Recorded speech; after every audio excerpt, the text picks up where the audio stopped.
that award previously. Yeah. If he's up against Contracts here, who was at Worlds just this last split, see if Anda is able to actually come out on top, because he gave TSM a run for their money. Really did make them pay with his Zac pick. So we banned out Azir and Gangplank on the other side. You see the Malzahar getting taken out. Looks like Keen wants to give himself a decently advantaged matchup.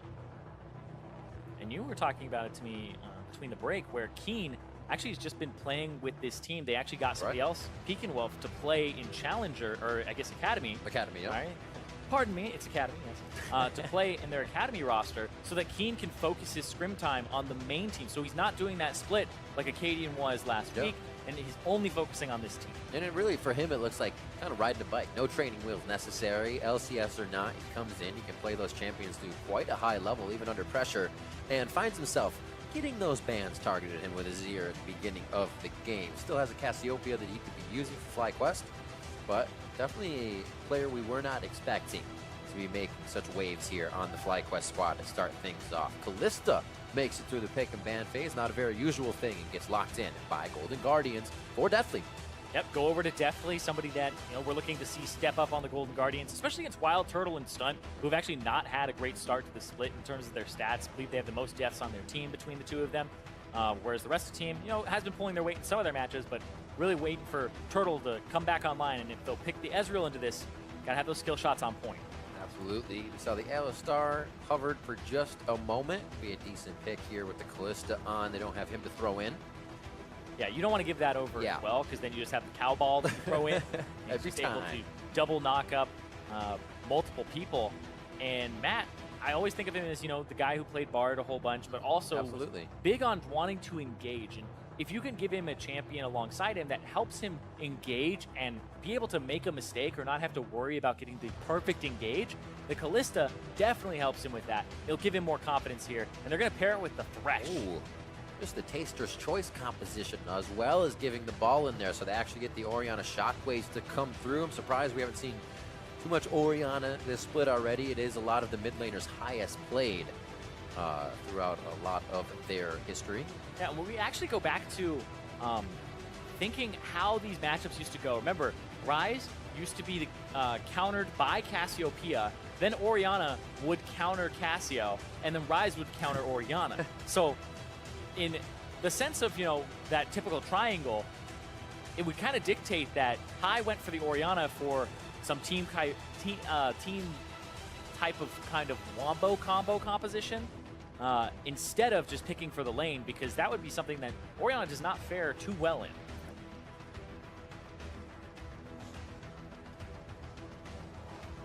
Pretty good damage coming from both sides with a bit of protection to start things off. Yeah, and I like the fact that they picked Braum here, because Braum's going to do two things. Braum is going to stop the Orianna ball from going really far, and you'll be able to block it, and it kind of stuffs an Ornn pick, because Braum is the counter to Ornn, where you can stop the ultimate with your Unbreakable and just destroy the Ram instantaneously. Saw Elimination having his hand at that a few times.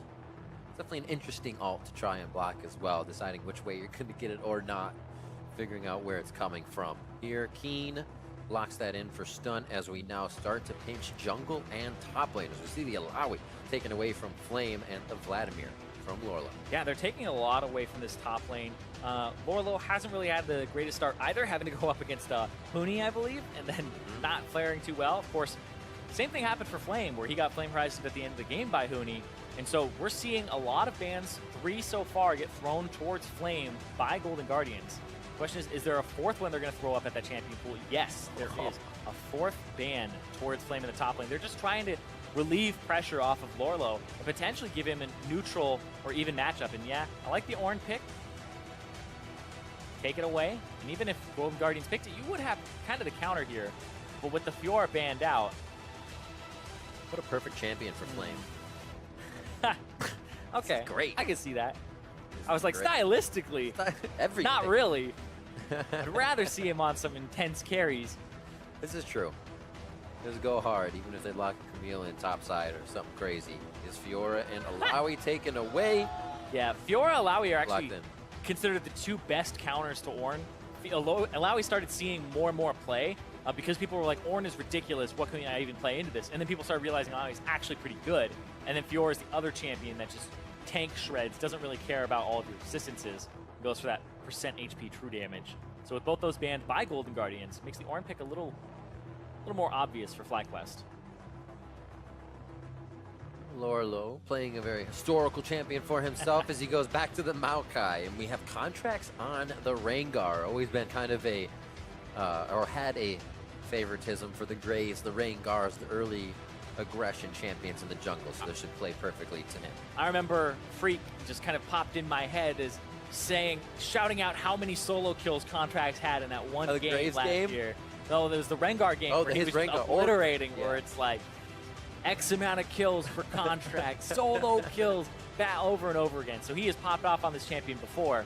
But Lorlo, in the top lane, gives a lot of gank assistance on this Maokai. I know that this is a champion where Lorlo came in and it was like, this guy is so good at bruisers and carries. They started putting on Maokai. His stream even has, I believe, a Lormao. It was just a little sapling emo for himself because he's just been kind of relegated to that champion and playing tanks in the top lane ever since his professional career kind of started. It's like, this Aurelia player is great at Maokai. Yeah, Aurelia, Riven, right? Fiora. No, Exactly. Maokai all day, every day for the team, but now they have a little bit more for that Orianna to work with. The Rengar-Orianna ball combination is what you can see them going for, despite picking it into the Rise. Whereas now, on the other side for FlyQuest, they have a Zac and again on this champion for those long-range engages, and there's a lot of engage potential here with Flame, with the ultimate as well on the Ornn. All right, Golden Guardians looking to set themselves up here for possibly a first win. FlyQuest 1-1 with their defeating of TSM along the way to this game right now. We're about to be on to the Rift. Both compositions, pretty good fight squads on either side. We should have an action-packed game. That's the thing. I want to see the teams kind of go against each other and just constantly try to fight because of the fact that they have all this engage on both sides. Ornn, Zac, you have Rise who can even root and catch. But we're expecting a little bit more blood to be shed in this game. Hopefully. Well, we always hope for the early kills. There's a lot of FlyQuest fans in the audience. I remember when they went up against TSM, a TSM chants were actually drowned out by FlyQuest fan chants. And that was impressive because I don't think I'd ever really heard that before, especially in the NALCS studio, where the FlyQuest chants had overtaken them. And beating TSM really has a lot of people watching FlyQuest right now going, all right, how good are they? Was it a fluke? What happened? Kind of the contenders-pretenders conversation, but not for the top of the table, but for more of, hey, how good is this team? Still getting a gauge on them. I mean, even from, analyst test to in-game, we look at Anda as the player to watch this week because of the moves he's making in that rookie position. And because, the questions are of a positive kind of light is where could they go from here? Keen actually subbed in the mid lane, still doing well there. Things that actually could cause trouble to teams in the early part of a season. Yeah, and Anda, he was somebody that role swapped from top lane. Used to be in Challenger, named as Chirong. He's Balls' cousin from Cloud9 back in the days, and then FlyQuest. Now on FlyQuest himself, but remember, he was actually in the Korean solo queue at the top of the ladder as a sub for Immortals alongside Stunt, where they had just climbed top 10 area, and that really put them on the radar for a lot of people. Even just checking out like Anda's solo queue routes where he like triple ganks top lane, like kind of figuring out how this guy climbs so high so quickly. Who is this guy? But he definitely does kind of find the weak point and just push, gets the dagger in, and then twists it. Absolutely. You just saw as well on Riot Games 2, the NALCS Lounge with Pooney and Sneaky and Freak memeing it out as they discuss the game and kind of get questions from social media. Awesome to check out. We're going to go ahead and watch it right now. No, I'm just kidding. No, I always go back and watch it. Like, I watched it is great to go back and watch. The insight is awesome. It was a lot of fun, Freak, not always my favorite, but, let it all outside me. No. But I definitely really liked what happened last time with it, so this time I'm excited to go back after this cast and watch it and see what they saw and what they talked about. But right now, seeing Contracts pretty much laying a bunch of wards, it's completely just warded up as they see him enter. But as the level 2 Rengar, it looks like it was a Wolves to red for Anda, and then it was Raptors and red for Contracts. So yeah, both of them trying to make early moves that are really weird. Because Zac, usually you just don't do that. Usually you go for like another camp that has something that can make use of your Q a little bit more.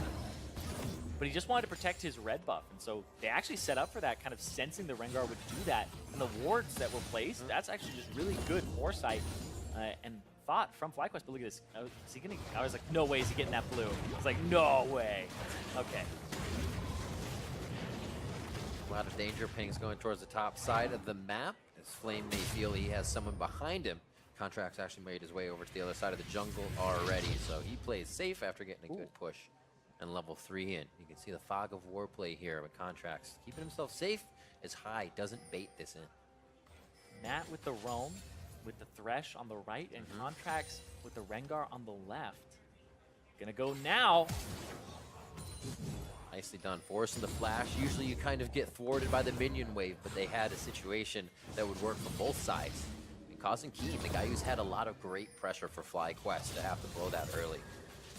You have to watch out, though, if you're Matt in terms of levels in this bottom lane. Because when you make plays like that, you put your AD carry a bit behind in CS, and you also go down in levels and experience, and even using your Relic shield stacks a bit.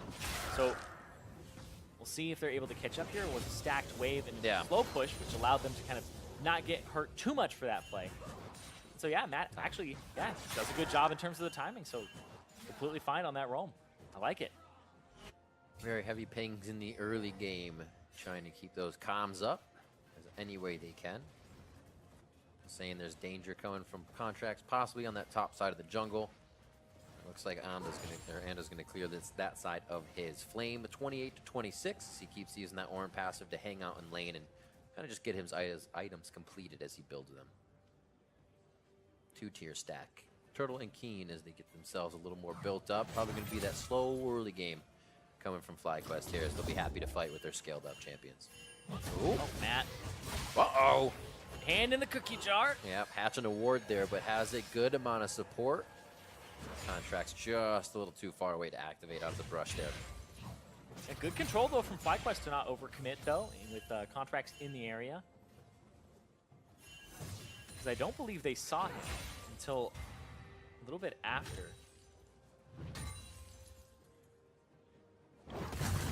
Their ward had just expired. So, yeah, they saw him right as the ward was expiring. So, caught me there with the Tri-Brush ward. And lucky. See, those are the things that it's like, when you look at it, you go, okay, there was no ward there, but there actually was a few seconds before. So, able to see Contracts and then they don't overcommit. Still good, though. It's the exact reason why I'm not master. Yeah, just situations like that over and over. I feel like with God Vision, he experienced it and saw them. Yeah, exactly. Right. Keen and pretty low on mana, but still taking control of the lane a bit as he pushes High into the turret. Try to get a few attacks on to stop that just short and clean this up. 45 to 50. They're keeping that very even in the mid lane, and nobody really getting the pressure from the two we're watching early game. Anda and Contracts have been quite quiet to start things off. I feel like they're just tracking each other, and Zombie Ward really does put a damper on your early paths. You put down wards, and then they just last for so long, and that was nerfed in 8.2, not in 8.1, which they're playing on. So you end up with like 4 minutes of vision on one side off your wards, and so the Tracker's Knife is just getting a lot of value as well as your trinket wards. Yep. The stopwatch is probably slowing things down a little bit as you see that on 4 members of FlyQuest and 3 members of Golden Guardians. And if you want to talk about things that slow down the game a little bit, I think Zombie Ward provides so much vision, and it becomes very hard as a jungler to actually navigate with a successful, or I would even say decent chance of a gank working out, right? Because before it was like, okay, when do they get Sightstone? When do they get trinkets? Okay, they don't have any, they use them here. But now it's like you walk by during that downtime, up Zombie Ward, caught out, damn, guess I have to go. And then when that happens, you're spotted, and then your other top side gets warded. Then you can just play safe on the bottom side when they see you top in the next few minutes. Yep. So Zombie Ward definitely slows things down and provides a lot of vision. It could be a situation when you're like, oh, I found a ward. That's great, clear vision. Now you're like, oh, I found a ward. Exactly. Like, found a ward. There's probably 5 more around me. See where the vision continues. A shockwave into the distance, which means the follow-up damage isn't there, along with the mana from the rest of High is far. But that is going to be a push towards mid lane. Talking about vision, they're going to have to place it a little differently for the Zac. And High gets himself just out of that hit by Anda. So Anda did what I actually think more people should do.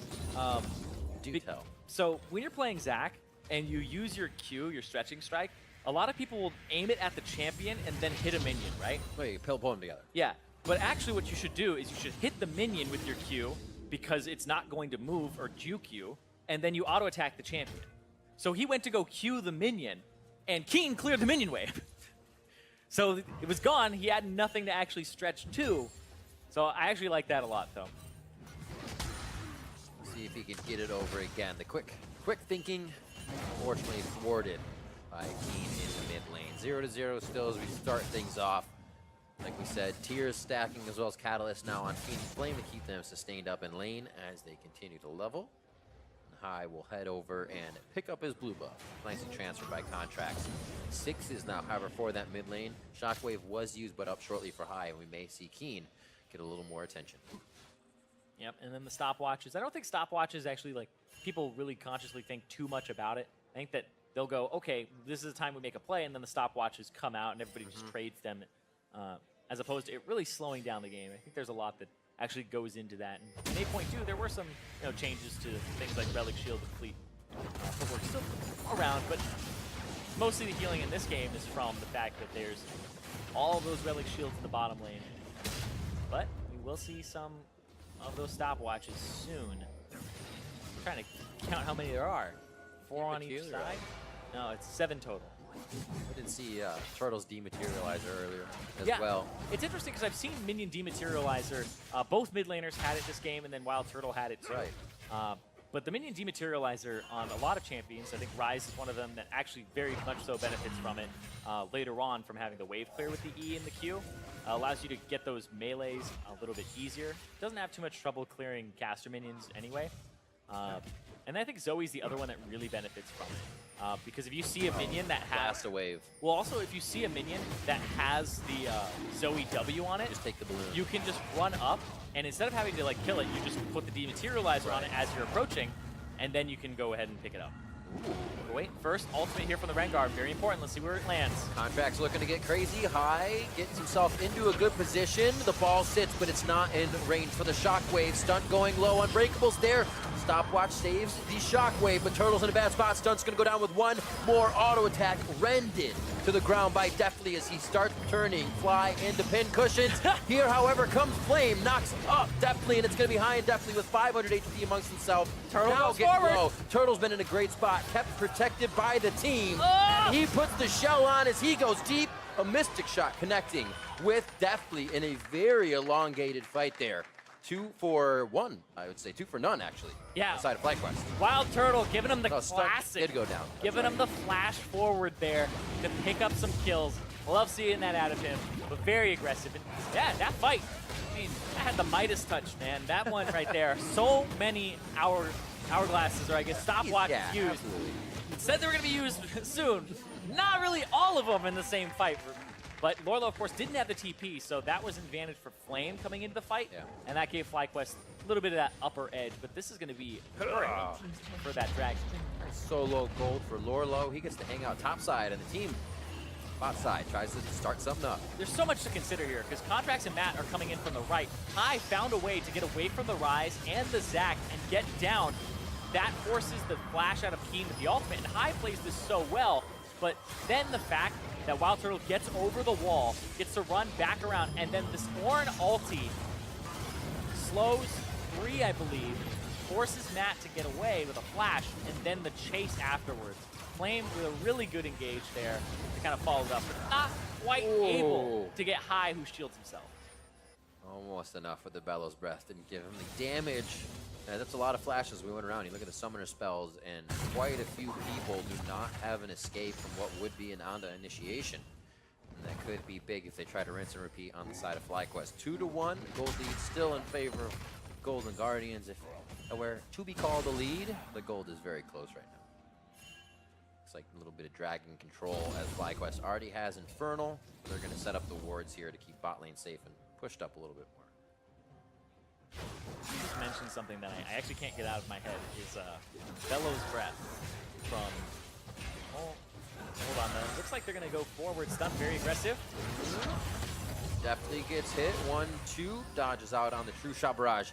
And they do not connect with the crowd control. All right, but yeah, the Bellows Breath. as, because it is actually called that. It's called Bellows Breath, which just doesn't sit right with me for like an ability name, because it's an action, right? It's like if you called it Throws Spear or Throws Hook, he bellows breath. It should be like Flame Bellow or something, right? I hear you. That actually annoys me. It's like tosses sapling, bellows breath. All right, I'm going to call it Hot Air just for you. Thank you. All right, we're good. The flame breath, Unstoppable Hot Air. Even Being hotfixed, not patched. if it was or just changed, a name, I should right? say. If it was like a name, unless Bellow was like somebody's, that was like a proper noun, right? The god Bellow in Whoa. breath. Honda looks like he could get himself into a poor situation here. He gets out. Ooh. He'll be all right, though. 13.5 minutes in. Almost got that passive used in his own initiation. Oh, the Forge God ruined up, so he's going to get that brittle attack on. Flame tries to put the additional damage down, but Lorlo says, you are staying right here. I'll protect my mid lane carry. And the tree comes up big, delivering a quick present to himself. Does he have any more as they start to go under the turret? Here comes definitely Fate's Call, and Flame looks like he's going to be cooked up here. Contracts comes up with that kill as Golden Guardians start to move around the map. The Golden Guardians now get the push on the mid lane here. Will they be able to answer this turret? Just a few minions. Push it in. There it is. They already have that top one down, and they have Demolition. Little boom boom on the demolish. A sapling there to keep a few more members of FlyQuest at bay. And we'll get a second turret of the map. Both the Golden Guardians taken down now. They have easy place to put their focus after this engage. And then the ultimate from Flame to try and get them in on the high, but they can't actually completely finish him off. In super slow motion there, we saw the interrupt on the Realm Warp. So Keen gets picked up, even though they were kind of relying on him to get them all out. And Flame gonna throw out his just to buy more time. Yeah, interesting fact. I was just told that a bellows with an S at the end is actually one of those things that blacksmiths use, you know, the accordion looking thing? Yeah. Interesting. So it's not There we go. actually bellows. That's how it reads to me, right? It's like, See, look at that. But- And you have just been untilted from a tiltable factor in your life. I That's have, so actually. great. I feel What a great weekend. like I should jump in solo queue immediately. I'd say you Good to might go. tilt again. Oh, a lockdown on stun. The Unbreakable says this fight does not continue for now. Summoner spells in that bot lane are up as well as they just give each other a little what for a second.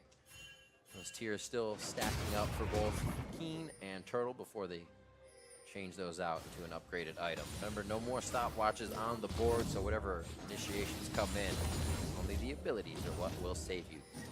Blues in mid as they just farm it out, 144 to 162. Nice job by Keen. He has successfully kept himself up in a lot of his games. He has 0 picks, a little bit easier.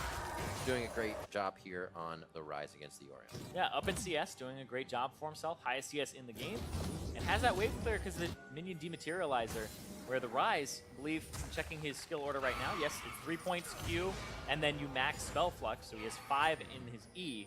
And this allows him to pretty much clear those minion waves pretty easily. We'll see right here. Almost on those melees. Not quite, but still. That's really good for Rise anyway, though. I think something's gonna happen up here. Ah, the bellows breath. It just annoyed me. What if, like, so what if he actually took out one of those things and just kind of blew it in your face? Like, that would feel better. like, for no, stop it! Ah! Be like an annoyed dog. But it's like not even like an apostrophe, right? Like where it's like the breath of a bellow. But that's what it's supposed to be. It's Bellow's breath, which apparently has an S at the end of it all the time. So Sorry, I'm taking you to Champs Design Monday morning. We're gonna talk about no. They're right. They're right. I'm wrong. 2K gold lead here for Golden Guardians. See if they can push this. The team looking to find out who's going to be that main communicator. Who's going to be that main carry with the voice of High behind them. Yep. TP flank from Lorlo. Loco saying as well. Whoa! It's going to be big. Realm Warp out to safety. Is it though? Golden Guardians able to follow this fight. High just behind. Shockwave still to be used. He's on the top side of the fight. Lorlo taking quite a bit of damage. Matt gets himself to a bit of safety as he's now behind the team. They find Honda, and that's pretty nice being one of the tankiest members on the team. Golden Guardians swoop in for the kill. Man, that fight went downtown. I couldn't even follow half of that one because Lorlo's TPing in on the side. Yeah. They all Realm Warp to basically where he's coming in, and Matt just flies in. He Supermans himself in there. Gotta be ready. Things are going in a split second here for Golden Guardians. It looks like it's been enough to throw FlyQuest for a loop in these last few plays. Remember, Shockwave held by High in the last fight. Could be a Contracts or Lorlo delivery. And if they get a TP out, still feels pretty good to have Keen expend that. Exactly. Prevents the dive, though, so it seemed like it was necessary. The Dragon went over to FlyQuest. We'll see this one more time. Keen saying it's time to get out. Right to where Lorlo is. Here we go. Onda gets left, and then Matt, woo, right in. He's actually just regrouping. The blast cone stays alive this whole fight, by the way. I have no idea how that little cone has not been hit by anybody.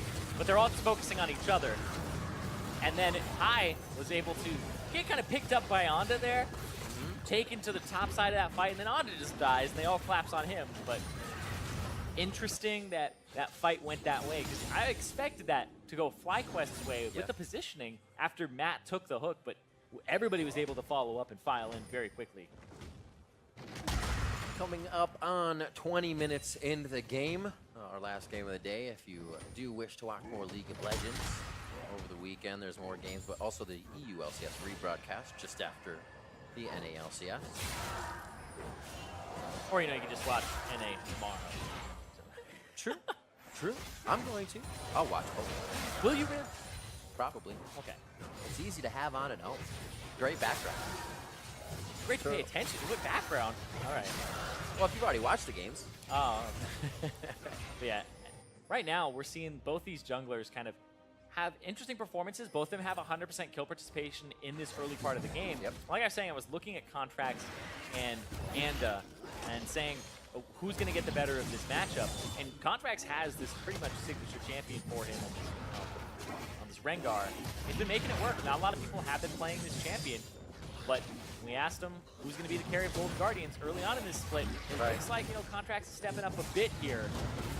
He knows and feels comfortable in this sort of position, putting himself out on a limb in the early part of the game. Oh boy, On the limping Rengar in the back of the pit. A very long limb. He's going to go ahead and shoot out. Bye-bye. Keeps himself safe. Obviously, FlyQuest knows the ultimate of Contracts is down, so they feel a bit safer to do some roaming. To watch deftly here on the bot lane, him and Turtle going back and forth, but not able to get that damage to stick on each other.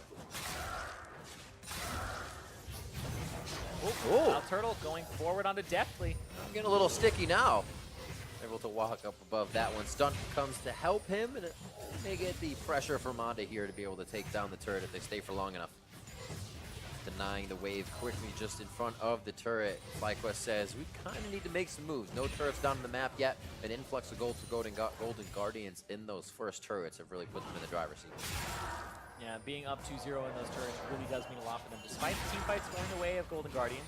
Remember, you think about High in FlyQuest last split, where even Sneaky said it, where playing against High, you don't know how these skirmishes are going to go. He just seems to have a really good read on when minion waves are going to crash and how to take those fights.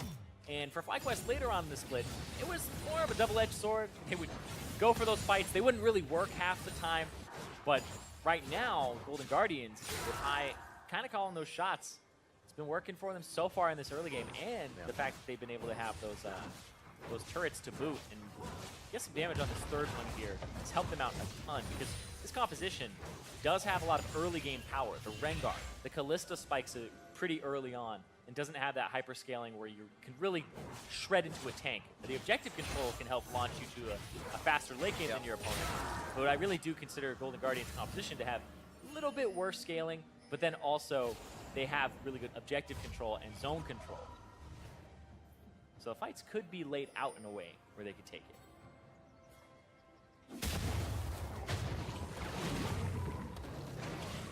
To clear up the jungle. Looks like Golden Guardians is able to get a few more of those deeper wards in to make sure he's not going to be throwing out any unseen engages. A lot of pink wards for Golden Guardians right now could outdo the vision control here that FlyQuest has, and already being placed down. Things they can protect. We kind of see how they want to play out this next portion of the game, and they're going to start hovering towards that top side. Baron's up. Start making that vision clear out where you need to get that objective. 38.2 to 36.6. Ults are up across the board. And a lot of the summoners are as well. It could be an explosive fight here as a lot of the teams gather in mid. Yeah, we still have definitely pushing on the top side. Clearing that out with Baron on the table and Infernal Drake in 15 seconds. You do have to cover kind of both objectives here. Usually you'll put wards at Baron and then you'll put your bodies at the Infernal Drake. So you can take the easier one while you monitor the harder one to take.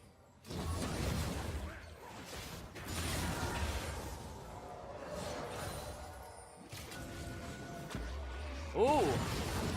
Where's the abduction? Nobody gets taken by Onda. They get out nice and safe. A quick box. Yep. Does not allow anybody through. Contracts wants in though. Quick shield command protect from high. Call the Forge God back in. Only hits Lorlo and Contracts as High wants to move the ball forward. A possible shockwave coming through as it has been used, and they start to reel in the team of FlyQuest. Onda getting kited out here. Definitely getting all of the spears that he wants, and they're going to focus on the passive of Onda. He picks up the kill there as Keen warps himself out. A very chaotic fight, but just around the walls and the corridors of the jungle, favoring Golden Guardians. Man, I gotta say, these are just going back and forth in terms of this, but Golden Guardians getting the better, and I really like the way Matt played that. Didn't have to use his flash at all, gets thrown in, and really just causes chaos. And then when Anda's about to go back in, he gets hooked out of the air. And now they're just focused right on that Baron. Like I said, the early game spike for the Golden Guardians team is better. These team fights expect to go in their favor because of that. And now they have that Baron to help push them to an earlier late game. And look at this from Matt. Gonna hook him out of the air. Gets Honda, pulls him into the team. He's the next victim. Contract living as well, pushing them that much farther to get themselves inside the fight where everybody else was able to protect Contracts. Yeah, and this ain't your scared Rengar. This guy has Duskblade, Guardian Angel. He's not going for that tank build at all. He's full damage here. He's become very difficult to navigate in the mid-late game team fights, but you got a snowball. Keen, though. Realm Warp, just a quarter from being up, and that's going to be enough for Golden Guardians to put Keen back down. His flash was used in that situation as well, so if they want to keep engaging, it looks like they're going to have that possibility. Yeah, being a quarter up, definitely not up, and it's more than enough for them to actually catch out Keen, who was backing, but then Matt went for the flash. I said he didn't use his flash in the previous engagement. He flashed backwards, played, and then they were able to pick up Keen, and that leads them to taking these turrets.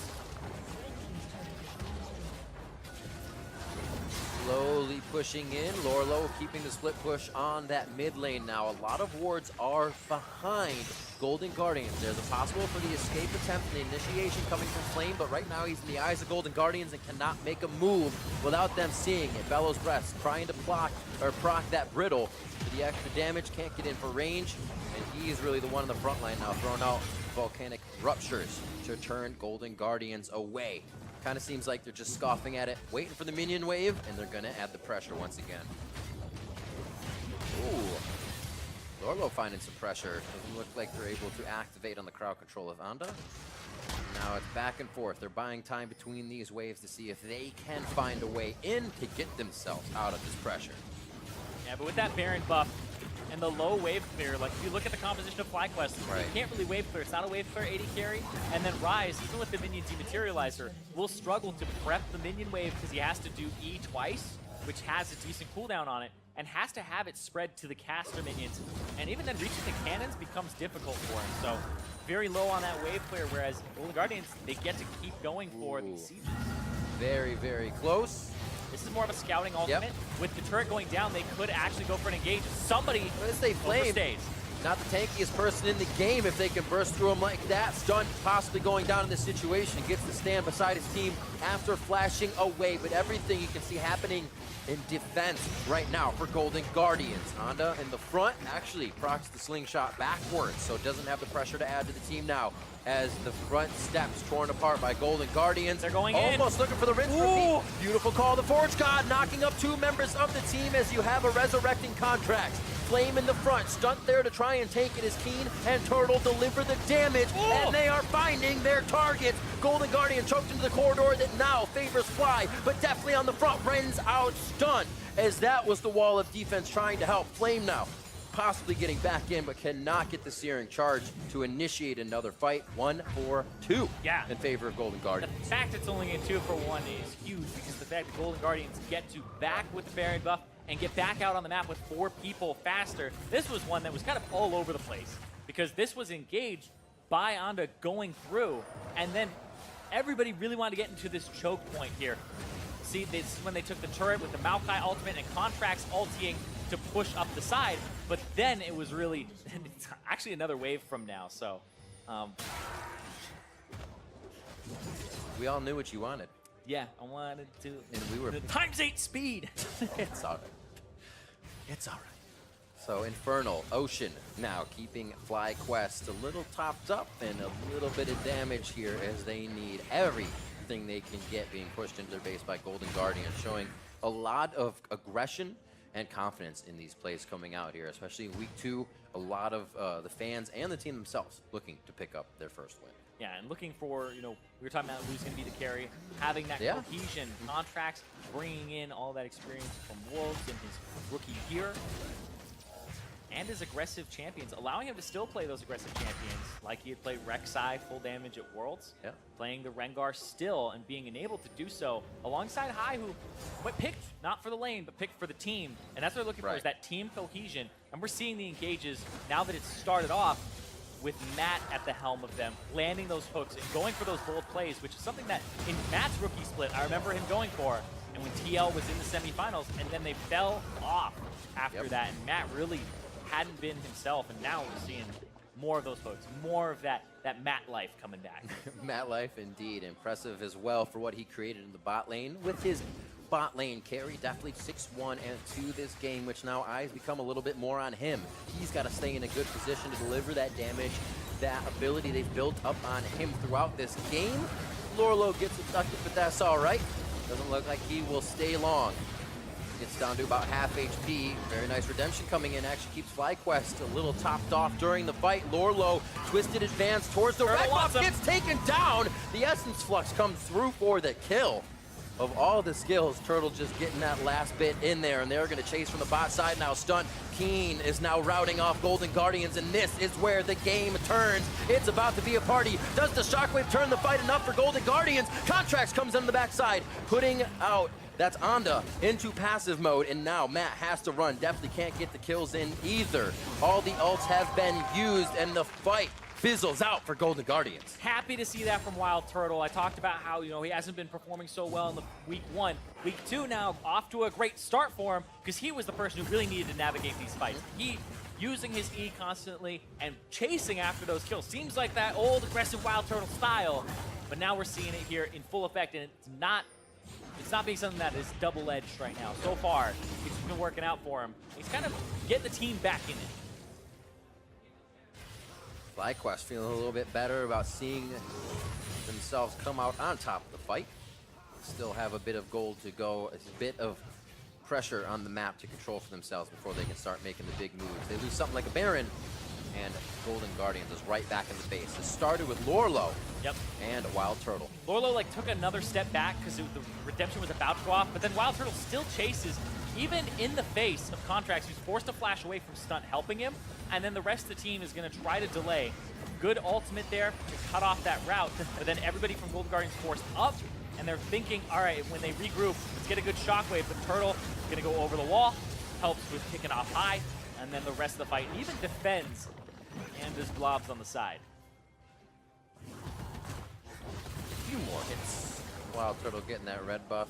If they were to have any more extended fights, he cleans it up. 4-1-1 for him versus Deftly 6-1-2. Good participation in the fights from both of the bot laners. You can see where the focus is now on the Contracts. Instantly deleted. If you had blinked, you wouldn't have known that he was there to begin with. Not at all. And a pause. Seems like he might have blinked. Yeah. In that play. But it's very hard to navigate the Rengar, like I said, full damage right now in these fights. Just walking around the map with all these tanks around. It looks like Contracts actually being pretty vocal there. Yeah, I was watching it over again, and it looked like he just went back and forth 5 times or so on the wall, and then eventually tried to get away, and nothing really worked. Quick Q didn't give him the distance he wanted as it kind of curbed the wall, and we will see what they have to say. Definitely a position where FlyQuest is on the attack, and they have been. They feel very confident after being pushed back into their base and actually holding it quite well in the beginning with the amount of, or I should say with the lack of wave clear they have and the amount of pressure that a Baroned up Golden Guardians was adding. And we'll see what ends up, what the bug ends up being. We're having it reviewed on stage by our crew. And yeah, it would be huge because FlyQuest would be able to push in on the Baron with no chance of a smite steal and get themselves back in the game. Because right now they're 4,000 gold down and Contracts just got caught out. And we'll see what his bug was. Seeing that jungle matchup, something we had kind of featured in the early part of this match. Onda playing very well on that jungle Zac position. Kind of not focused for the team, but still able to do a lot through picks and bans. It's not like, oh, we need Zac for him first. He can actually play something if he gets choked out. So being able to see that prowess come from the rookie player and that they have that confidence in him is quite nice. And we're seeing a replay now. Contracts. Looks like he just got obliterated, but right before that, he walked back and forth across that wall like 3 times. So I don't know exactly what the bug could have been. Investigating the cooldown of his Guardian Angel. Ooh. Okay. Interesting. Maybe seeing the cooldown come up. But it doesn't seem like it is actually up once he's engaged on after we kind of see the play over and over here as Irene's checking it back. Once again, Baron was going to be the call for FlyQuest after this position, so Contracts making a very fast call to say, hey, I believe something else should have happened. FlyQuest also, as I said, coming back pretty aggressive from their base, so any mistake that Golden Guardians could have made here, it's definitely a big one. Definitely gets the team back in the game. Yeah, so you're right. His Guardian Angel had ticked back up to display that it was off of cooldown. So it's a 300-second cooldown, and it displayed that it was off of cooldown. He didn't have the visual around him, though, but the item in his inventory was no longer grayed out, which should indicate that it's up. But you do have to kind of consider he built it out of Stopwatch, and I believe that, right, yes, he did. I believe that Stopwatch, the perfect timing mastery, is supposed to reduce the cooldown of Guardian Angel, Zhonya's, and Gargoyle Stoneplate by 15%, but it does not. I know that is an actual bug that we have with Guardian Angel where that is not giving it that 15% extra cooldown. It may have given it to the icon visually, but he still had about a 30 or 40 second window where it was not actually there just yet. It would definitely change the consideration you have about staying a little longer. Well, yes, so you can die a second time, but interesting. Absolutely. Teams obviously be given the ability to chat here. That is tough. Throughout the support, or throughout the pause, I should say. That is actually an incredibly tough one because I don't know if the team would have been able to do. I don't think he doesn't have flash, so he wouldn't be able to flash over the wall after his Guardian Angel came back up. But maybe he gets a lantern or something. So it's very hard to kind of navigate that because it's one that how much did this influence his decision making? Oh, in consideration, do you make that play knowing you have another 15 seconds? Yeah. If that's the time, right? Speculate. Then he wouldn't have been there, right? If that's what he was really keeping in his head and was conscious about. But still, interesting. Absolutely. But you do want to make sure that your Guardian Angel isn't bugged and just like never going to come up, right? I'd say that's a safe bet. Absolutely do that. We'll have an ETA in just a moment for you as they survey what is actually happening with Contract's computer here. His Rengar play against the Zac so far been quite strong throughout the game. Kind of just adding pressure where it could be definitely really becoming the carry of this one. And Lorlo had pretty great top lane game for the team. But it's just been FlyQuest now starting to come back, adding the pressure as we are at that point in the game. 31-52 in. Had won the previous fight. Like I said, they scale. Remember, I said this game for Golden Guardians, they have the Rengar, they have the Kalista. These guys spike a little bit earlier than things like the Ryze, the Ornn, and the later game team fights. So it's definitely a bit of a timer for that full damage AD Rengar. And if this is what ends up, getting caught and then the Baron goes over, time's up at that point. And so that really does affect it. And so I think this is an incredibly hard one to figure out what would happen here. So the officials, of course, are going to be debating about this one and figuring out what the call is because in all honesty, if it's something where, if the bug is now known or whatever it ends up being, if it isn't going to come up, there's a lot to consider here. So I do expect this one to be not a quick one and done, hey, here's a present of a mouse kind of fix. Well, no presents on this one, possibly. However, as we wait for the pause to be settled, let's go ahead and send it over to the analyst desk. Thank you very much, gentlemen. Yes, not a hardware issue this time around. So while the refs investigate the pause and the supposed bug here, we're going to have a moment to talk about this series and the way that it's shaking out so far. Obviously, the both of you had looked towards FlyQuest to win it all, whereas the coin had picked Golden Guardians, really holding on for that 1 and 4. No, dude. By the end of the day. I like how this was looking before the bugs started showing up again. They were turning it around. But in actuality, when we look at these two compositions, one of the first things that jumps out at me is that Callista pick. It's not something that we've seen played too often because it's usually on that ban table, but definitely one of the more early game oriented AD carries of the kind of meta pool that's available at the moment. Absolutely, and you usually see it banned as well. I think this draft is a little peculiar from Golden Guardians, actually. Looking at the team composition, this would be a very meta composition like 6 months ago, a year ago, right? Maokai top, Ori got the shield ball, great bottom lane. So you think it should be this really strong, cohesive mid-game team fighting comp, which it was. They had that 7,000 or 8,000 gold lead, but it's starting to fall apart a little bit here. It's absolutely, like, so a bunch of these champions have been nerfed over time, so most of them are not as dominant as they were, but it still has a lot of synergy with it. You know, Callista Thresh is an extremely strong combination, and a lot of these are comfort picks for players. Like Matt's best champion is Thresh.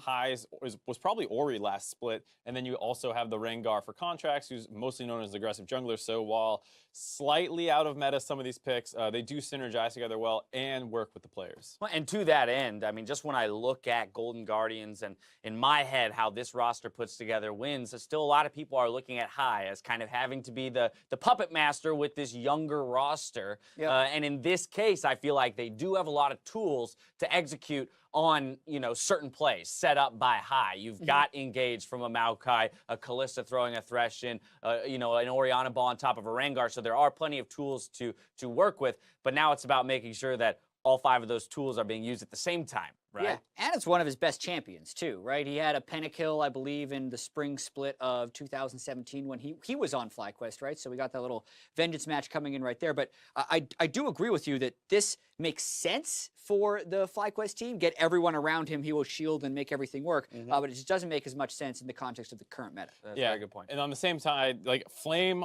to switch it over a little bit to the FlyQuest side, with Ornn has not been particularly impressive for me. A lot of the time he's using these E's directly at people instead of walls, so it does feel like a bit of a funny mismatch where like Keen didn't get Azir, he's now on Rise, and Flame didn't get Bruiser or Carry, he's on a straight tank, which is less impactful than we're expecting out of Flame generally. So it feels like, you know, Golden Guardians get this great draft for their players, and on the same side, FlyQuest is learning how to play their champions. more meta champions. They just are like, oh, I should put that at a wall for a knock-up instead. When there's 3 people next to the wall, I just try and hit them with it. They're learning, and to be fair, they're learning quickly because, as you mentioned, Jet, that gold lead that Golden Guardians has built is beginning to slip away. But while we're in this pause here and we have the time, I do want to talk about a couple things. Pentakills, they earn fantasy points. Our newest segment, though, however, highlights the players who couldn't care less about the kill column and just think to themselves, I'm helping, presented by State Farm. In the last game of this day, around 17 minutes, Matt lands a hook that neutralizes the effect of a 3-man Ryzel. Let's take a look. TP flank from Lorlo. Loco saying as well, Whoa! It's going to be big. Realm Warp out to safety, is it though? Golden Guardians able to follow this fight. High just behind. Shockwave still to be used. He's on the top side of the fight. Lorlo taking quite a bit of damage. Matt gets himself to a bit of safety as he's now behind the team. They find Honda. Down the right, down the right. That 1K. Hey, I'm trying to sub. I shield, I'm going in. To the plant. They have flashes, guys. They have flashes. Man, put me in. Hold me. I got you. Zack step. Look at right side. We're fine. Orange behind us. I can shield you. Careful, come left. Go bottom tower. I'm going by. I mean, just a funny interaction, as well as a nice little glimpse into the, you know, the comms that, you know, Golden Guardians has within the, you know, the immediacy of a team fight. So a little bit of a butt clencher. You could hear Matt kind of going like, I'm going in. Like, I didn't think this was going to happen, but I'm gone. So that was cool to see that they actually still managed to get the kill out of it. They do recollect themselves, and they're like, all right, come this way. Let's go bot lane. We still have a plan after what was a bit of a scramble. Yeah, that was the first time that I knew that was possible. Like, I thought when you realm warp, since you're like disappearing from the map and reappearing somewhere else, that the hook wouldn't stay attached. Disengage. Yeah, so the fact that Matt was like very quickly like, I'm going in, right? That he wasn't surprised by by it at Right. all is pretty impressive to me. Yeah, I'd have to look at that again, but I think since Thresh is already in motion, Do you think he's just like, oh, I'm going in like he was surprised yeah, by it pulls him to the new location or something? I don't know. It's very strange interaction. Like a U-turn. Yeah, kinda it's like, whoa. Hard right. Oh, I'm Yeah, going over here yeah. now. You guys want to come help me? Yeah. They pick up 1 kill in that fight. You know, didn't necessarily net them huge advantages as they trade away the Drake for it. But now here's where I want to get to kind of the state of the game as it currently is. We do see FlyQuest beginning to mount the beginnings of, of a comeback. Given the compositions laid out and kind of that early game, mid-game focus from Golden Guardians, are they losing time? Are they running out of time here in terms of winning this game? I would, It's really hard to say. I think you can say it. You're going to say it. Yeah, I think they're running out of time. I mean, Ornn has been better than Maokai, generally speaking, as a tank. Rengar is not going to do better than Zac in team fighting. Ryze is, generally speaking, a little stronger in the meta than Ori, though I think that's more team comp specific. And then Kalista, while very powerful in the meta, is a more early game focused champion. So I do feel like that window is starting to close out a little bit on Golden Guardians here. Because if I had to say, like, the Ori would probably be better than Ryze in team fights. Right. And the Ryze hasn't been able to split push at all because they've lost map control. Then the Maokai can force fights very well. And I think that is a bit of a toss-up. But then you start talking about Kalista v Ezreal and Zac versus Rengar is when it becomes a little bit more clear, because I don't know who Rengar is actually assassinating. He can't get onto Ezreal. Yeah, who's your target? And Ryze is actually pretty bruisery, so you can't get burst by Rengar. So, yeah, if it's even gold 40 minutes in, I think I probably favor FlyQuest a little bit. Right, so yeah, you get to that point where the Ryze got the Seraph's Embrace and the Zonies plus the ultimate. You're not going to eat through that as a Rengar. Again, with the opportunity and the time, let's go ahead and take a look at a replay from this game. 23 minutes into the game, Golden Guardians, they get a 2-0. And the Baron here kind of starts towards the bottom side and migrates its way up towards the middle of the map. And it's a fight that FlyQuest picks to go in on. You see Ondigo flying in. Definitely a bit of a come-down game after what was a very impressive victory versus TSM. Here they get pulled into the choke point. Flame starts showing that ultimate to try and stop the engage from coming in, but there's just no way to stop them. They get the nice ult that pulls Turtle in, and now he can't get out. The follow-up coming in as well from Thresh. And nice flash by Contracts right at the end there to get away from the flying Zac, who, again, unfortunately, kind of suicides. Onda is not having the same type of Zac game that he had before. And this time, the Ryze actually gets out, manages to teleport after stopwatching, and isn't followed by a Thresh. So he's had an adventure with his Ryze ultimate so far. Still died about a minute later after they got the Baron buff from that replay, and then he goes back bottom. So, you know, he got out, went back in, and that was where it started to feel like, all right, Golden Guardians are really going to start taking this game. I mean, let's be honest. We saw that play happen. Pretty much all of us turned. We're like, oh, that's the game, right? With the Baron being picked up and what they should be able to do with that Baron, the expectation was that Golden Guardians would close. They did build a large gold lead, and then we started to see the picks come through. You know, a kill here, a skirmish here, and now FlyQuest having, you know, chasing that river, and then ultimately here the pick onto the Rengar, still waiting to hear, you know, how that will be dealt with in terms of the bug. That's a bug investigation with whether or not Guardian Angel was up, right? Or whether or not Contracts had reason to believe that it was up. That's what they're investigating, whether or not it's going to be chrono broken or not. All right, I'm receiving word. It looks like we are going to gameplay. So as we do, we're going to toss it back over to the casters. Guys, please take it away. Thank you very much, Dash. We are currently upon the Baron attempt. FlyQuest taking out Contracts. The game will continue, and we will explain the current situation as it happens, flying back into the pause mode. If you want to cover Contracts, and we will actually have the discussion on what happens. Lorlo going back out of the pause actually had a blood splat himself, but Zyrene, if you want to talk to Contracts in his situation of the pause. Yeah, so I explained the bug previously, but what ends up happening is all teams are informed every patch by the head referee of who or what bugs there are that are known that will not be remade for, and that one of them is the listed stopwatch into GA bug, where it's 45 seconds off of the actual timer, and then you have the visual indicator on yourself, but the icon will show that it is up, right? So that's what happened there. Is this is a bug that the teams are informed about, and you are not getting a remake for it. So Contracts would have GA at about 32 minutes and 5 seconds. Right, and we will get Lorlo back into the game. Still the attempt for Baron will continue here, as it looks like they are still able to stave this off. Golden Guardians has that shockwave. They have the ultimates. They have Matt to disengage as well if they need to get themselves close and then out. And I see this being a pretty tough fight still for FlyQuest. Yeah, without the Rengar, the big ball delivery guy, this Baron fight would be very hard for them to navigate. True. This Baron, right before the pause, actually did get quite low. It's about 3,700 HP. And Lorlo, you know, he's supposed to be the frontliner, right? He's supposed to be the person going in. So having a bug splat after you ulti and not being able to follow up, granted he is still like the furthest person forward, is big. You hope the pause came out really quickly for him, so that he's not too far out of the position that he wanted to be in. We'll see. Well, momentum is there for FlyQuest to continue, but Golden Guardians knows they have, as I said, that fight. They could stop it. Said Lorlos could be in position, and he is right towards the top side of that fight where he needs to be. Flashes down, but twisting advance would actually be his way in. He could still really disrupt the fight. And on the backside of Baron would be able to keep himself pretty far from any kind of disruption, and they may just have the smite on that Baron. Interesting play out here. Yeah, the fact that Contracts is not up means Golden Guardians securing with a smite would be very low probability. But of course, Shockwave plus Dissonance would potentially be enough at this point, because Anda is sitting at level 14 with an 800 damage smite. And High is at the point where he already has Death Cap and 2 items, so Shockwave plus Dissonance would do a decent amount of damage here. Team talk time. Huddle in, huddle in. I've actually never seen anybody actually move their chair behind somebody else's chair like this.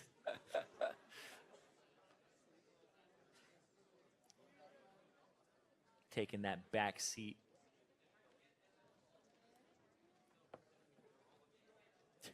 Is the strategy talk. Oh my god.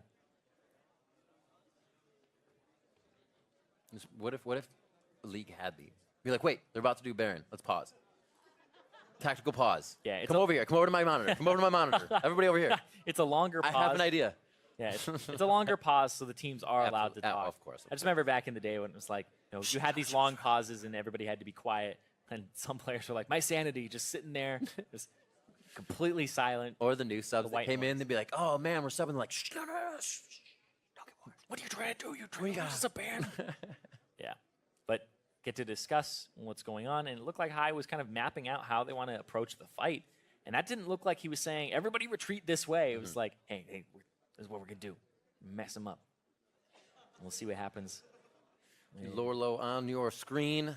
He got pretty banned out this game, down to the Maokai for himself, and still has done quite well. Good initiations, good attempts, or good teleports, I should say, as he attempts to get into the fights and has been behind the team to start things off.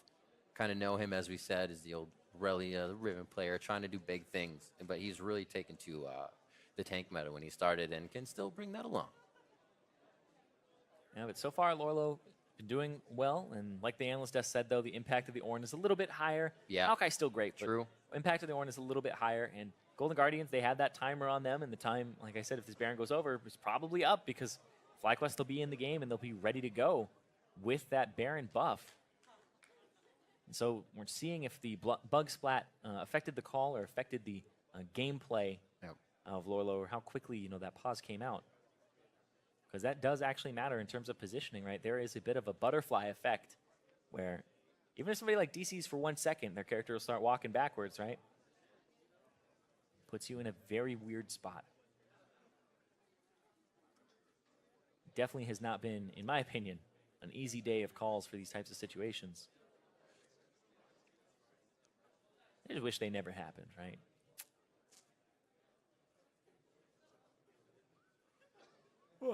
Golden Guardians still tanky for the situation that comes after this pause. You can hear and see the support, or that's actually stunt, rather, chatting it up. Man, that Snickers on their shoulder just... Why wait?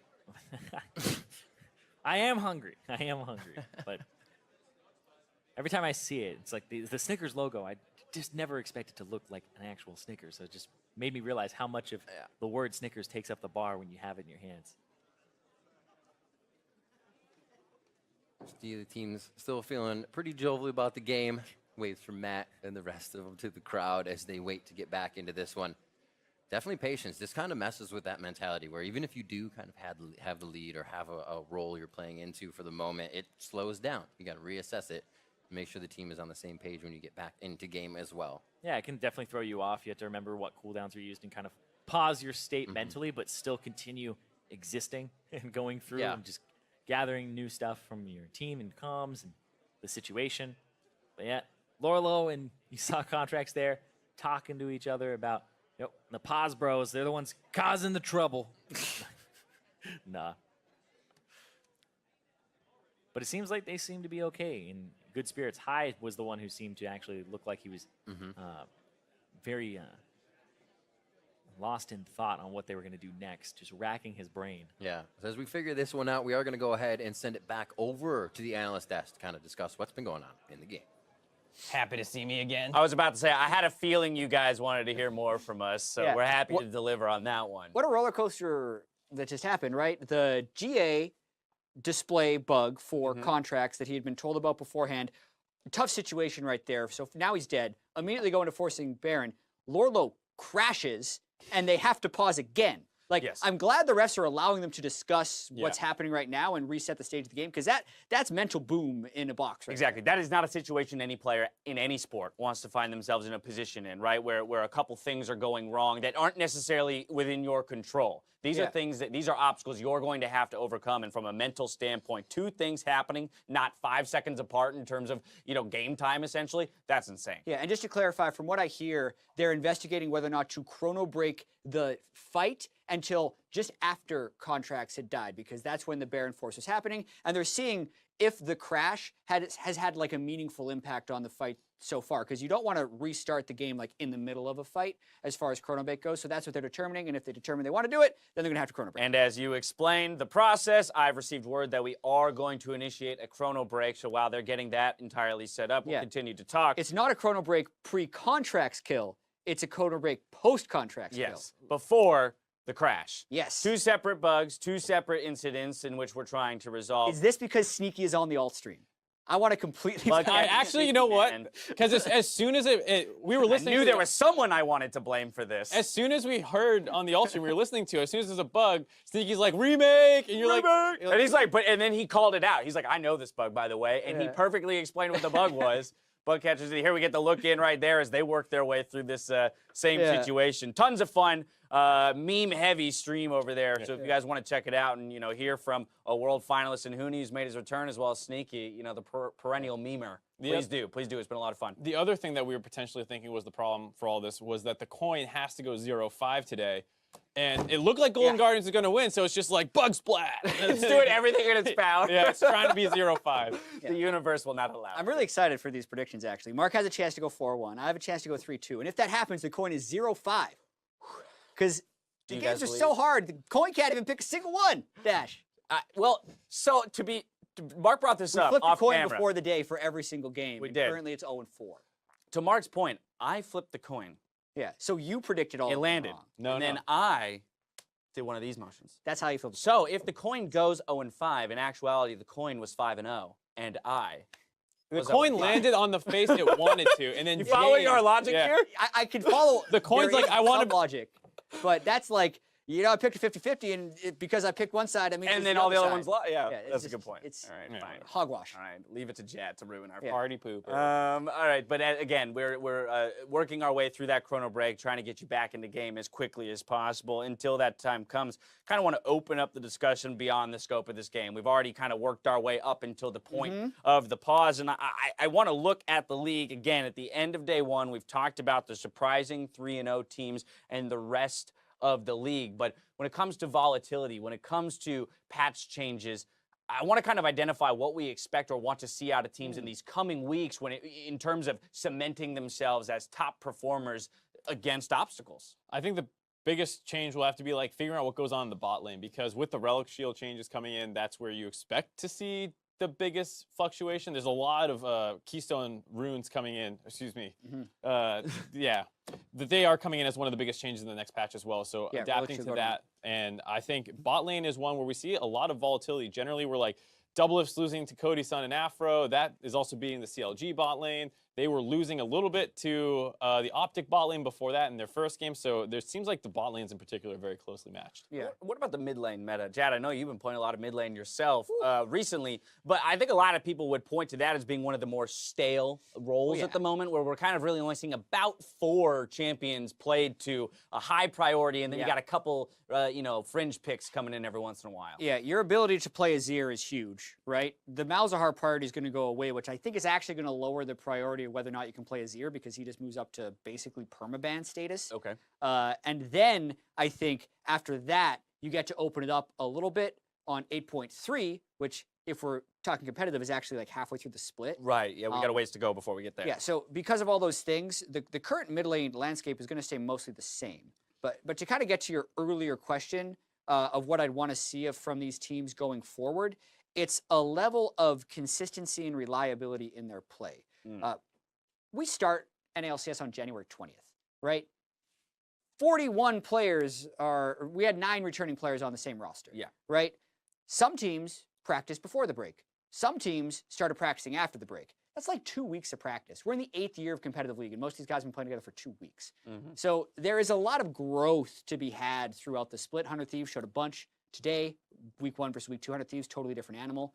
So I need to see that consistency and growth from each of the teams. I think that's very impressive to point out, considering that Team Liquid was the team that was boot camping in Korea a long time ago, and they've been practicing for probably at this point close to a month now. So a team like 100 Thieves upsetting them, continuing to improve, there's a lot of room for growth for a lot of these teams, whereas for Team Liquid, what some people's concern was with this team was that they would start pretty hot, and then like how much do they improve given the built-in synergy from the Immortals days and the earlier boot camp. Even looking at the team like Golden Guardians, right? They looked miserable last week, and they had a 7,000 gold lead this week, and they're with different champion picks than everyone else is having. So how long are they going to be doing that and sticking with that strategy versus spending the time to learn the champions that everyone else is playing if they think they can compete at that level? There's just so many things that are still needing to be developed for these teams, especially when you consider last year they're playing 5 to 6 games with 2 matches of best of 3s. Now they're playing 2 games and they're done. And when we're talking about Golden Guardians specifically, we had the interview with Loco from earlier, and he pinpointed the same thing, saying it's wonderful to have a guy like Hai on your team, someone who is practiced, is a veteran, and can kind of help coach, direct the team. But at the end of the day, this is a 5-man game, more so now than ever before, right? As we're seeing, esports evolve and grow, when we're seeing more investment, and when we're seeing, more stake put into the coaching and the structures behind, the structure of the orgs behind the players, the importance of actually meshing and gelling as 5, and that is their goal. That is their focus. So that's been outlined. Now it's about, do they achieve that goal? And we have to track that over the coming weeks. Well, I think for sure if they win this game, you got to kind of tip your cap to Hai, probably in-game meeting, like, hey, stay focused. I think if there's someone who's going to do that, you would expect it to be Hai between these 2 teams. Hopefully about a minute away from getting back into game. No promises, but that's what I'm being told. And that's the team that's been saying they're the most long-term of everyone else. Long-term is not game 3 victory. Like, long-term is they're winning some games by the end of the split. So if they do win and continue to pick up victories, they'd be way ahead of schedule based on their messaging. We got that shot of Matt, scooting his chair over during the pause there. What do you say if you're Hai, you're in Hai's position, people are turning to you as the guy in the face of double pause, double punch to the face for our squad here and trying to, lock this game up. What do you say to your teammates? How do you get them back in that mindset that they can win this? Well, I think it's interesting because they're actually in the middle of a game, not between games. Right. So a lot of the time, it's like, hey guys, keep your head up. Like, just we'll fit. Like, you're giving like the general pep talk that you hear in sports movies and stuff all the time. Right. Yeah. Whereas here, you can specifically be like, no, look, they're getting low from the Baron. Like, when we go back and play this again, like they're actually getting melted low. Let's focus a little more on poke. Maybe we don't need to go in aggressively. Or they're burning this thing down super fast. We got to go faster. And you can actually try to break the game down in this situation. I think it's purely tactical in this moment. You're not getting the motivational speech. And that's why I think Matt came over, because they're pointing at the mini-map, planning what they're doing here. I think you can only do that for so long, and then they're going to do it, and they'll be like, okay, now everyone think about that and make sure you're getting it done. And I think that's where you get to that point where it's like, we don't need this crazy inspirational speech, but you are going to need that person that can kind of keep the mood light. I think you refresh. I think you refresh every 2 minutes, right? Like, you can joke afterwards, but then, okay, by the way, this. Okay, by the way, this. Okay, by the way, this. Over and over again. And in terms of people who can keep you, lighthearted, I think Hai is also another great guy for that. We remember, I know you remember when we were on stage in the playoffs in spring last year, and Hai was heckling us for our predictions, and I think he has that kind of like unbelievable ability to stay positive and like inspire confidence through action and word. All right, well, with that, we're going to throw it right back over to Riv and Zyrene to get us back into this Game 5. Thank you very much, gentlemen. We are heading back into the game. Chrono Break enabled, and Lorlo now on the front of the fight, just like before. Stunt taking quite a bit of damage. Call the forward stop in and out. Triple brittle on the shockwave, triple on the backside. Hai very low with the redemption coming in. Slightly tops off Golden Guardians as they are looking at very low FlyQuest members. And Contracts will have 15 seconds to get himself back to the team. All right, I'm ready to go. The crowd actually fed me. They were like, "You actually hungry?" Boom, handed me some chocolate. I was down. But yeah, right there, Lorlo got the chrono break back because of that, and was able to kind of have a do-over on the ultimate. Ran up to point blank, ulted in their face, and then high with the shockwave completely dissuades that Baron. So the Contract's death ultimately ends up not actually affecting them too much. It's just a single death. The Baron doesn't go over, and they get the Ocean Break for themselves. So Golden Guardians being able to reset appropriately and not have the game, like I said, if that Baron goes over, it's probably time's up for the composition, but not have the clock really move against them just yet. Still eyes on our AD carries or bot laners as we make it 33 minutes into the game. Definitely on Wild Turtle having fantastic score lines and able to deliver the damage from the back. Kind of our junglers were the ones to watch coming into this game, and both have made their own little impact on both sides. Almost full participation from Onda there on the assists, and the same thing from Contracts with a kill of his own. Now they push towards mid lane for Golden Guardians. This Flame looks to rotate back over here and possibly cause some trouble. However, he's on a few wards. Yep, Flame, though, has that teleport, so he's ready to TP in if there's a fight. And once again, remember, FlyQuest, even though we had been talking for the last few minutes about how, you know, this is their way to get back in the game, and they look like they were in almost a checkmate situation, FlyQuest are behind, right? They have no turrets down to Golden Guardians 6. They've been, and they have lost that bottom inhibitor, right? So we have to kind of reset mentally ourselves and say Golden Guardians are actually in the lead by a decent amount here in terms of map pressure, and here comes a fight. Call the Forge God 1-2. They only get that really onto Lorlo. Definitely is in a good spot, but not in range to do damage. Contracts Throwing looking for a squishy target, but there are not many for him to get at. And they now put themselves back in a defensive position. They have this warded out on the top side, and somebody's trying to pull the trigger on a pick target. Could be stunned, squishy enough to take down, but he can get himself to safety. Keen's backing so he can go and answer that minion wave. He'll swap to teleport as well from Ghost. So quick swap and able to pick up the minion wave there. Consider a few super minions heading in down towards that bottom side. I wonder, Irene, have you actually ever had a game where you've gone from 0 turrets to Nexus if you were the team who was behind? Or have you already taken a top or a bottom to get that split push going? I don't know if you've had it. Shockwave! Going through. Turtle wondering where he went. His stunt's going to be going down all the same. One for Contracts, one for Matt as they head for Baron. Yep, with the map pressure and the control, Golden Guardians immediately say, all right, it's time to plant some traps. And boom, Wild Turtle gets snatched up and won pretty quickly. Doesn't look like Onda's going to be able to do any flyby smitings on this one. Golden Guardians hold off that pressure that took down Contracts, reapply, and then they get themselves Baron. Yeah, it's that reset for themselves.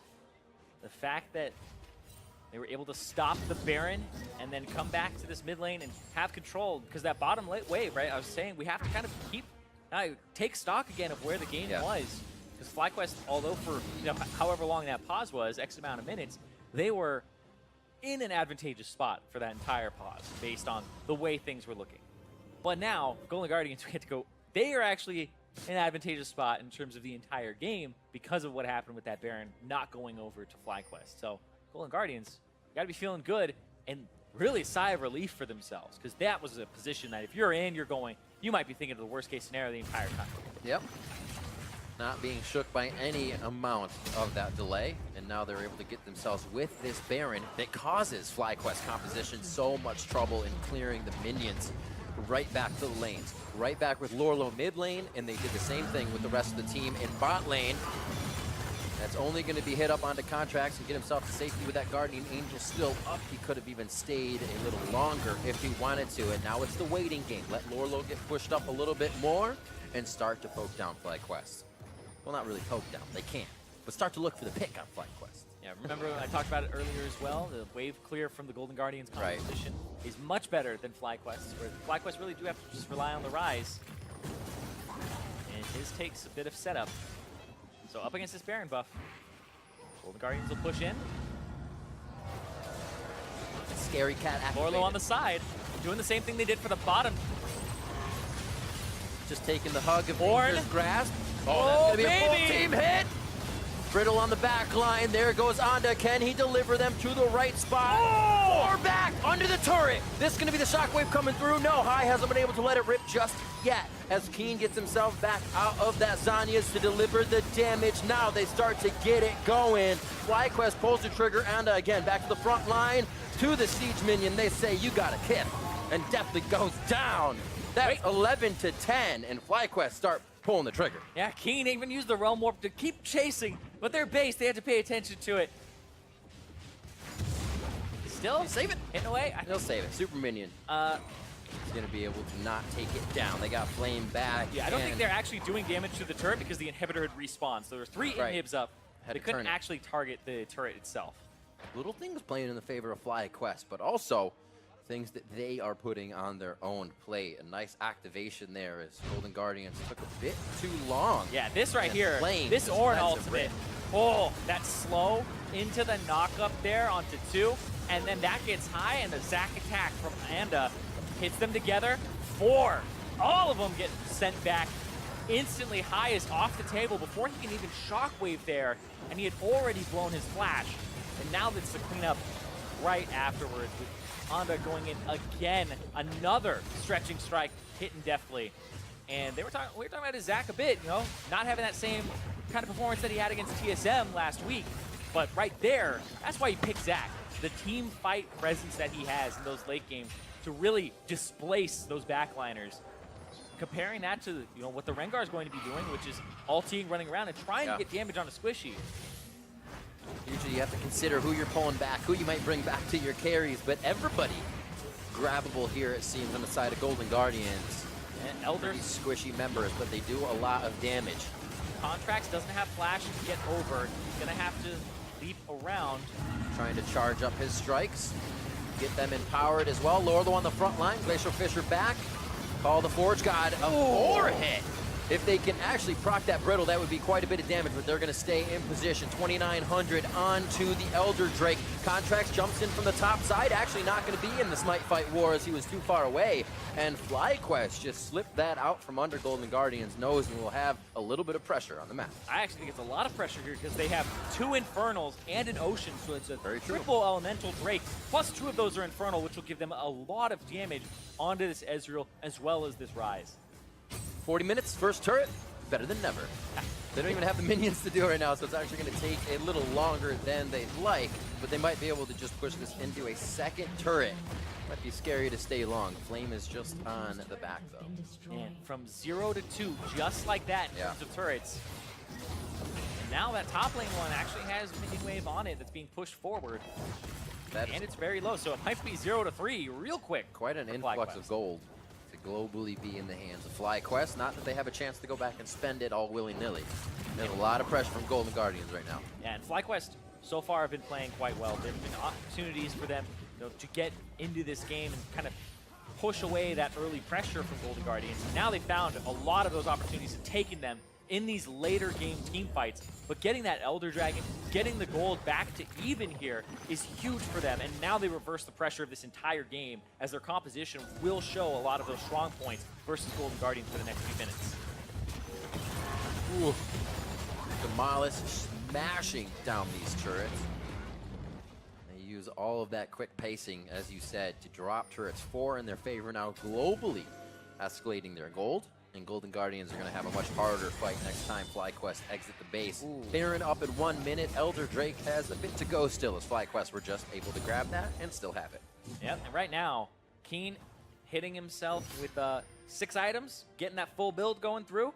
And I just looked at the CS for him. He's almost 100 up over High. And remember, keep in mind, Keen is not supposed to be on this FlyQuest roster. It's supposed to be Fly.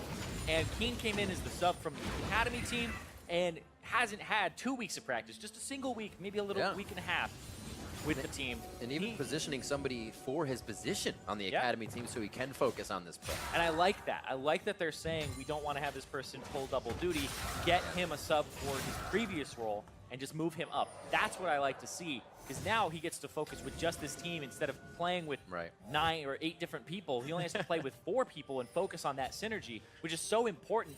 And right now, he's just been doing so well. And last week, he was up against Bjergsen, and they got the win versus TSM. And I have to say, if you are playing 3 games with a substitute mid laner and you go 2-1, that is more than you can hope for in an emergency situation. Absolutely, it can easily be a focus from the other team. A quick non-disabled Bellows Breath from Flame. He gets hooked in, they're waiting for that to come back up. Lorlo says, I'll go in for the twisted advance. He's drawn a little deeper. Nice call the Forge God, but I think Golden Guardians to have a fight here. Stun, getting to the front line. Lorlo very low as Turtle starts to deliver Mystic shots. Anda not finding the biggest target, but to take down Lorlo would be huge. He does get one back. High's forced to flash out. Shockwave is there, and he only gets one, but it's enough to drop down Stun. It looks like they'll kind of reconsider the fight now. A lot of healthy bars on the side of FlyQuest, but they feel like the pressure is going to be what they want. They're okay with taking down, or a stun rather. Definitely a lot of health. Lorlo dove right in, and he didn't die. Yeah. He was able to stay alive and used the stopwatch finally. That's the 43-minute stopwatch that you throw down as the Maokai, who already has... I mean, Lorlo already has Gargoyle Stoneplate. And now he had a stopwatch on top of it. Turtle took a lot of damage. This is kind of fueling Golden Guardians to want the fight. Definitely, and Contracts could not get in there to make anything happen, and they start to back off. They're trying to activate a little bit more with Stun out of the game. Top lane is pushing. Golden Guardians have to make a move soon here. Golden Guardians on the Baron. They have Callista, so the Rend could help them out there. Looking for the entrance from High. He still has that Shockwave, could put it towards the back line, and they know he's trying to route around as they don't see him with the full 4 Golden Guardians. A nice hit, locked in. Into the wall, Just want to be in that fight. Contract's very low. That's going to be the Guardian Angel going down as Keen is in a bad spot. Saves himself for a second and gets a kill for the team, but it's a double now for Deathly, trying to turn Anda into a pin cushion. Now gets abducted to the last second. Gets himself to safety, though, as it does not fully connect. And now they look to continue the fight, pushing FlyQuest back. They did not get the engage that they wanted. Yeah, and Flame there had a really good ultimate on Ornn, but then his E to escape as opposed to go in. I thought he was going to go in and try to get a multi-man knockup with his E, his Searing Charge into the wall, but decided nope, goes out, gets picked up by High, and then High drops as well. There's the redemption to reset the fight. This is just so back and forth around this Baron now. Bot lane needs to be respected. Needs a little janitorial duty here for FlyQuest. Wild Turtle looks like he'll be the one to pick that up. It's huge. 3 or 4 waves coming in, crashing on that inhibitor. And now Baron in the eyes of Golden Guardians. An open inhibitor on the bot side would mean top would definitely fall with pressure of whoever is there to add the split push. Man, I really liked what Lorlo did in the previous 2 fights ago, I guess, where he had the stopwatch. And I was looking at it, like, he used to have stopwatch. He built that into a Gargoyle Stoneplate. He actually just purchased a stopwatch just to use it after going for a flash W play. He purposely bought it for, I'm going to dive in. When I take enough damage, I'm just going to use it. And now he swapped it out for a Giant's Belt as we look at the Baron again. Oh, the Forge God comes in. Box goes down so they can't try to answer that. Stun in the front. Gonna throw up the shield to get a little bit of defense down here as Flame tries to do a bit more damage. Anda pulls the slingshot off. The team knows they don't have the aggression they might want to start the fight. And now they have a bit of vision with the saplings on the back line from Lorlo. Very touch and go, but nobody's going at this point. They're all a little too hesitant to take that final plunge. Looking at minion waves on the side, looks like eventually Golden Guardians' top lane wave will shove all the way to FlyQuest, but that bottom wave looks like it's going to shove out from FlyQuest themselves. So right now, FlyQuest feel like they have to kind of make a move towards this top side of the map, figure out a minion wave if this doesn't go their way, but also just dancing with the Baron. Yeah, it looks like people are just looking for the right fight. Baron's at 3,000. Contracts. It's going to go down to a smite. The headbutt out, 4-member attack. They're down. It's going to be the hit in from Anda. They get the Baron they wanted on the side of FlyQuest as the fight starts. The HP bars of Deathly and the members that need to be alive for Golden Guardians are being shredded. Lorlo now in the eyes as FlyQuest has chosen all of the squishies and then fundamentally the tanks. What a fight. What a game so far as they have been holding on to this one. Contracts trying to lead Stun on a run, but FlyQuest pulls out ahead in a 1-for-3. Yeah, FlyQuest also got the Baron for themselves. They're off of the smite from Anda, but then in the mid lane, they lose Keen. Doesn't matter, they're going to keep pushing here. FlyQuest 1-1 already in the NALCS. They look to make that 2-1 after having no turrets 30 minutes into the game. They are pushing hard now. Yeah. Here, 47 minutes in. From 0 to 6 turrets. Now they have 2 more that they need to take in the mid lane. 24 seconds on the big wave clear. 15 on Deathly. FlyQuest gonna try to close it out. Flame tanking already, getting on that turret. They're gonna be able to take one down. Focus on the contract, so they deny the damage onto the turret, but the first Nexus turret already goes down. FlyQuest looking to deny Golden Guardians the victory they've been looking for. And FlyQuest, half health on the Nexus, 47-40 in, will take it down. And will be 2-1 in the NALCS. The game was 7 turrets to 0, and it ends 7 to 8. As the comeback from FlyQuest, where they had almost no map pressure, just completely blew up after the pauses. Those pauses as well still held very strong, not kind of pushing Golden Guardians around. They kept the mentality after they needed to find different ends. They were still pressuring the base, but FlyQuest holding on. Very nicely done. And remember, Golden Guardians were in the upper position before the pause, and then FlyQuest had a Baron position, and then after the pause, when Loyalo had the ultimate again, was able to do that fight kind of over. It looked like something where FlyQuest, they weren't able to actually get too much out of it. So it was back to the drawing board. Definitely an exhausting game, I would say. Definitely an exhausting game. I would say for the players, it's incredibly exhausting to be in that position Absolutely. for that long, having to think about that one moment, reset, make sure you're still in tune with the game. Because I say reset. Trying to come up with different variant calls to kind of continue something in a different way, not repeating the same thing. Yeah, and especially being behind for that long, figuring out what your avenues are back into the game and not overextending for them, right? Because we saw Golden Guardians with Matt go for picks when they had Baron control after the pause, right? They got picks onto Wild Turtle and Stunt, and they got themselves that Baron, and then it was just turtling up, having the team fight top lane, where Flame plus Anda, as this combination with so much engage, grabbed the backline and grabbed their hopes back into the game, and they did that multiple times. And I'm great you brought attention to that, because we came into this game saying contracts, Anda, what's going to happen with a rookie of the split, right? When contracts previously, well, how is this rookie going to fare against him, especially trying to play with a sub-Keen and Flame in the top lane, who, if you get this guy going, it's huge, so you have a lot of things to do. An ult from him in the late game completely turning around with that top lane player in Flame, and we saw Anda able to follow up with those kind of critical thinking decisions the team needed. And what I really liked about the way that he played it too was he was not the primary engage. No, he was secondary engage. Yeah. Flame would use the ultimate, and they would Some go great for ultimates out there. exactly, and you go kind of fish to slow people down. And then after Golden Guardians were focused in one area, this Zac comes flying in. So Matt would have to hold his hook and his flay and not be in a position to even lantern somebody off the front line. He would have to be where the Zac is going to go. It's hard to navigate those fights as a Zac, and he showed patience and really kind of knew when he had to go and when he shouldn't go. Because if you're starting those fights off, you're just going to get flayed pretty much every single time. You made a good point there for Matt as well. It kind of makes it super hard, I guess, for anything he's on in support, because you have a guy flying over the wall, you have the Call the Forge God coming in, and you almost kind of have to just say, I think I need to put my box here 4 seconds before the fight starts, because you have to predict where Anda's coming from, who's going to follow that, and where Flame's going to be coming from as well. So that made his job quite hard. Well, right now we're going to get a look at that game as we send it down to Avli May and FlyQuest support.